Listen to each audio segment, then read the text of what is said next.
आज किन्तु छादे नय, आज एकबारे घर थेके ब्लगटा शुरू करलाम। दाঁড়াও ক্যামেরাটা একবার মুছি। তো আজকে ঘর থেকে ব্লগটা শুরু করার কারণ হচ্ছে শরীরটা একদম ভালো নেই। কারণ ভোরবেলার দিকটা জানি না কি হচ্ছিল, আমি একটুও ঘুমোতে পারছিলাম না, প্রচণ্ড পেটের যন্ত্রণা হচ্ছিল। এবার পেটের যন্ত্রণার আমার একমাত্র কারণ হয় জল কম খেলে। কারণ আমার একবার এরকম হয়েছিল যে জল কম খাওয়ার থেকে আমাকে মানে একদম এই নার্সিংহোম ওই নার্সিংহোম প্রচুর কিছু করতে হয়েছিল। পুরো একদম মানে ধনেখালির যত কিছু ছিল সব কিছু ঘুরে এসেছে, ডাক্তার পাইনি। তারপরে মা আবার আমাদের ওখানে তারকেশ্বরে চারিদিক দেখেছে কোথায় ডাক্তার বসেছে, সেদিনকে কোনো গাইনো ডাক্তার ছিল না। তো যাই হোক একজনকে পাওয়া গেছিলো, তো সেখানে দেখিয়েছিলাম। তো উনি আমাকে একটা সিরাপ দিয়েছিলেন যে যখন কিছু মানে কম জল খাবে তখন এই সিরাপটা খাবে, আর তোমাকে দিনে 6 থেকে 7 লিটার জল খেতেই হবে। তো দিনে আমি হয়তো খুব জোর হলে 3 লিটার জল খাই, 6-7 লিটারটা আমার আর হয় না। তো সেই কারণে আমার মাঝে মধ্যেই জল যখনই কম খাই তখনই আমার পেটের যন্ত্রণা হয়, মানে টেনে ধরে থাকে পেটটা। তো তারপরে আবার একটু জলটা খেয়ে নিলাম, ঠিক হয়ে যায়।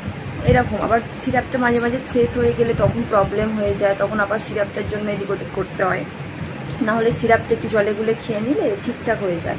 তো কাল হয়তো কোনো কারণে আমার জলটা কম খাওয়া হয়েছিল, তো ভোরের দিক থেকে এত পেটটা টেনে ধরে রয়েছে।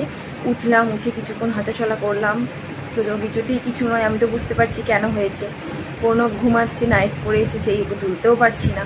তো আমি কি করলাম, এখন 1 বোতল জল নিয়ে একটু বেশি করে জল খেলাম। খেতে দেখলাম যে একটু শুয়ে পড়ি, দিয়ে শুলাম, তারপর দেখলাম ঠিক হয়ে গেছে কিছুক্ষণ পরে।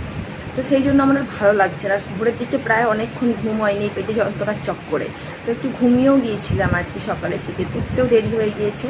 তো এখন উঠে চাটা খেয়ে নিয়েছি। আর প্রণব তো বেরিয়ে গেছে, ওকে তো মানে ওই যে বললাম না ওষুধ নিতে যেতে হয়, তো ওষুধ নিতেও চলে গেছে। আর এখন আমি নিচে যাব, দেখবো আজকে কী রান্না হয়। আজ তো শুক্রবার, কোনো কিছু ব্যাপার নেই, হয় ডিম নয় মাছ, কিছু একটা হবে।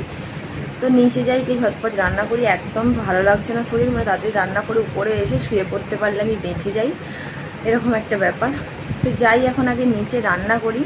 রান্নাটা হচ্ছে আমার সবথেকে বড় কাজ, আর সারাদিনের মধ্যে এই রান্নাটাই আমার মাথার মধ্যে চাপ সৃষ্টি করে। না হলে আমার টুকিটাকি কাজ, বেশি কাজ আমার নাই সংসারে, তোমরাও সেটা ভালো করেই জানো। তো চলো এখন অবধি আমি রান্নাটা করে আসি। তো এই হচ্ছে একটা ভাইরাল জায়গা যেখানে আমি মানে বসে থাকি, রান্নার ফাঁকে ফাঁকে আসি আর আমি এখানে বসে বসে ফোন ঘাঁটতে থাকি। শুধু ফোন ঘাঁটি না, আরও একটা জিনিস করি, সেটাই তোমাদের দেখাচ্ছি।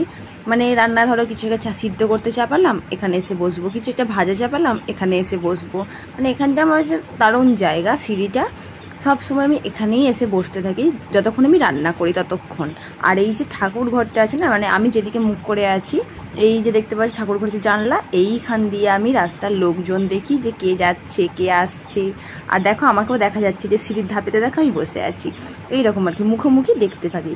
আর এখানে দেখো রান্না চাপিয়েছি ডিমের ঝোল আর এই যে শাক ভাজা। আজকে সিম্পল রান্না করব, বললাম না শরীরটা আজকে ভালো নেই, তো তার জন্য আজকে ভাবলাম যে শুধুমাত্র ডিমের ঝোল আর শাক ভাজাই করে দিই। আজকে আর বেশি কিছু করতে একদম ইচ্ছেও করছিল না। ফ্রিজে আনাজ প্রচুর আছে, কিন্তু আমার এনার্জি নেই করার মতন। চান কিন্তু কমপ্লিট হয়ে গেছে, আজকে 12টার মধ্যে আমাদের চান কমপ্লিট হয়ে গেছে, প্রচুর তাড়াতাড়ি কাজ বাজ সব হয়ে গেছে। আর ভেবেছিলাম কি সকাল সকাল রান্নাবান্না হয়ে গেছে, একটু রিলস বানাবো। তো প্রণব হঠাৎ করে বলছে কি যে আজকে রিলস বানাতে ভালো লাগছে না, আজকে একটু গল্প টল্প করবো। তো গল্প করা মানেই আমাদের ঝগড়া, যেটা সব সময় হয়ে থাকে। ভাবি গল্প করে কাটাবো, বাট হয়ে যায় ঝগড়া। তো এখন হচ্ছে আমার যে স্বভাবটা ছিল, মানে চান করে এসে কিছু না কিছু আমাকে খেতেই হয়, সেটা এখন প্রণবের হয়েছে। মুখটা তোলো একটু, দেখো